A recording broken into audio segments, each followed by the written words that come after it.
Dear viewer, Newton drawing tone চ্যানেলের পক্ষ থেকে আমি রশিদ নিউটন আপনাদেরকে সাদর সম্ভাষণ জানাচ্ছি। চিত্রশিল্প এমন একটি শিল্প যেটির মাধ্যমে আমাদের মনের ভাব যেমন প্রকাশিত হয়, তেমনি আমাদের ভাবনাও কিন্তু বিকশিত হয়। অর্থাৎ আমরা যা আমাদের অন্তর্লোকে যে ছবিটি ভাসছে সেটি কিন্তু আমি ক্যানভাসে অর্থাৎ কাগজে ফুটিয়ে তোলবার কিন্তু চেষ্টা করি। তো চলুন দেখা যাক আজকে আমাদের আয়োজনে কোন ছবিটি আমরা আঁকতে চলেছি।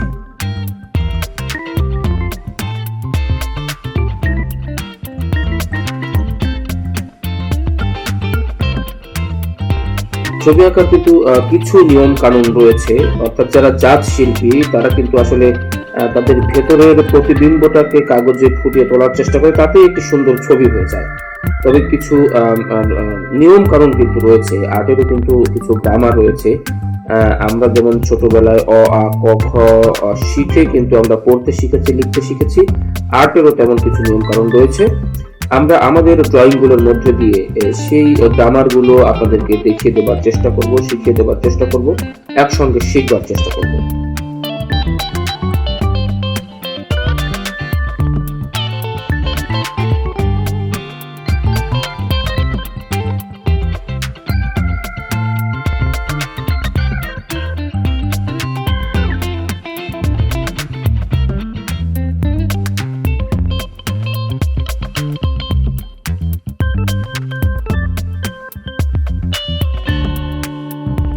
ডিয়ার ভিউয়ার্স, ড্রয়িং এমন একটি শিল্প, অর্থাৎ চিত্রাঙ্কন এমন একটি শিল্প যার মাধ্যমে আমাদের প্রতিভা যেমন বিকশিত হয়, প্রকাশিত হয়, তেমনি আমাদের ভেতরের যে একটি আকুতি, অর্থাৎ মুখের ভাষা ব্যবহার না করেও পেন্সিল, পেন বা রং তুলিতে যে মনের ভাব ব্যক্ত করা যায়, এটি কিন্তু ড্রয়িং এর একটি অন্যতম বৈশিষ্ট্য।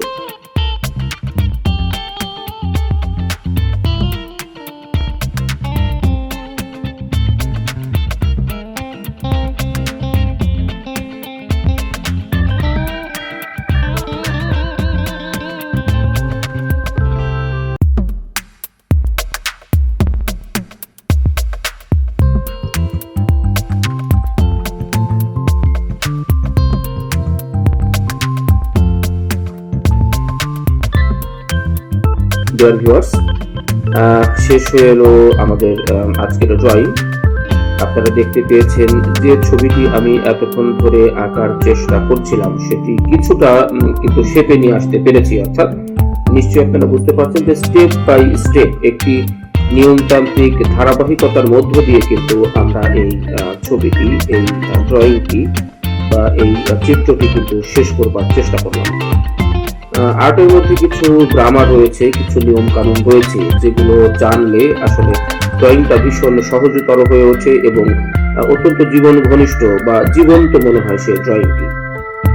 তো আপনাদের কেমন লাগলো জানি না, যদি ভালো লেগে থাকে লাইক কমেন্ট করে আমি উৎসাহিত করবেন। সবাইকে অনেক ধন্যবাদ।